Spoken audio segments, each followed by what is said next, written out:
What is good, you guys? We are back with another video, another installment of a Down the Hardwood. And this Bucks Nets game just finished, 89-104.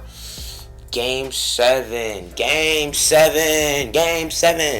Like Zaza Pachulia say, you know what I'm saying? And we love Game 7s, but I kind of wanted the Nets to win this and just step on Milwaukee's neck for what they did that last game. But hey, at the end of the day, I don't care that much, but I feel like they're going to step on their neck and just end the freaking game because after that performance, I thought they had all the momentum, but KD wasn't as great, and it's hard to be as good as you were that last game. He had a pretty good game, turned the ball over a little bit more, and wasn't as efficient from three, but it's hard to top or even replicate a performance like that. I wasn't expecting that. Jeff Green didn't have 27 points. Joe Harris tried to get it going at the end, but it wasn't enough. You know what I'm saying? They keep not playing Blake Griffin in the fourth quarter. I have no idea what's up with that, but this is really more of the Bucks just showing how dominant they were this game.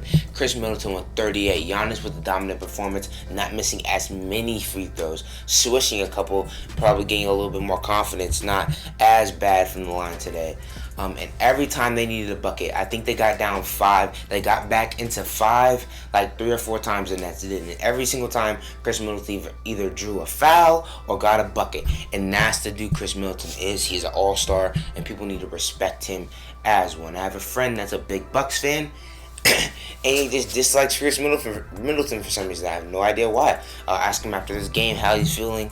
After this video, how he's feeling today. But like, he's very underrated and shows up in moments where Giannis just needs some help, because he's just not that shot creator. He had a couple and 1 threes, a couple of them, tough and 1 threes. And that's what kind of elevated the Bucks. And Giannis wasn't taking as many ill-advised shots today, not as many dumb fadeaways, getting to the bucket, like really toying with Jeff Green today. And that's not Jeff Green's fault that Giannis Antetokounmpo is toying with Jeff Green, a somewhat maybe above average defender to average defender for his whole entire career, and is more 6'8", 6'7", and this man Giannis is 7 foot. Kill him every single time. You kill players like that, Giannis, and that's what he did for most of the game today. At one point, in like the early in the second half, he was 9 for 10, 21 points. That's what we like to see. We didn't see much of Giannis on KD today, like he said, but they ended up getting the W. And a couple times that Giannis switched onto him, he didn't score. He airballed one time when Giannis switched onto him. So I don't really understand why Bulldogs is not doing that, but hey, they got the dub. Okay, so I'm just looking at the stats now. Giannis Antetokounmpo had 30 points, 12 for 20, 17 rebounds. Big game, you know what I'm saying? He ended up missing more shots at the end, but an efficient game from Giannis. Smarter shots from Giannis, and that's what you like to see from him. The rotation was way shorter today, and I love that. Bobby Portis, I don't think, got on the floor. Brent Forbes got a couple minutes. Connaughton got a couple minutes off the bench, and obviously, No. Connaughton starts, right? It's Giannis, PJ, Chris, Drew. No. Connaughton doesn't start. Connaughton got a couple minutes off the bench. Brent got a couple minutes off the bench, and Giannis gets that like 10 seconds at the end of the first quarter or something. So those are the 3 players that come off the bench. So basically, really 2, and that's what you like to see from Bud. One of the only times he's really short in his rotation, win or go home type game, a big game for himself because he's on a stifling seat. It's not even hot no more. Like, he might have already got off it, to be honest. It's not even hot no more. It's more than hot.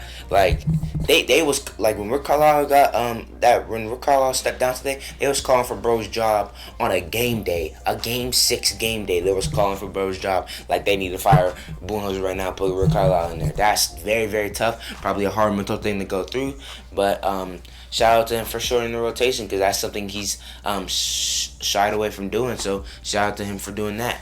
Let's talk about James Harden, man, because James Harden was aggressive and making some shots early, but he's just not himself. Like, they pointed this out a lot during the game, but like one time in the first half, he got a steal or something, and literally he had a fast break and he pulled back because he just doesn't have any type of explosiveness. And when you have a player so hampered like that, it's gonna be hard. He tried his best, 16 points, I think. 5 or 6 assists. Decent game from James Harden, playing on one leg, but it's just really not enough. He was pretty good on defense a couple times, getting a lot of steals today, and he reminds me of Jokic a lot in that sense because they're not great defenders. And I've seen a lot of people say about Harden. I saw a couple of people on Twitter saying Harden shouldn't be playing, and although I do agree with that sentiment a little bit, he's the best option at guard because Mike James is just not it defensively whatsoever. However bad you think James Harden is, Mike James is that much worse in my opinion, and the size that James Harden just has on the defensive end is just valuable, and you can't argue that. So him for James Harden is sadly better than another NBA player, and that's how good James Harden really is. Like it's just. If KD doesn't have an historical performance, or these role players don't come along with him, Blake Griffin needs a big game, or Joe Harris, or Jeff again, or Landry.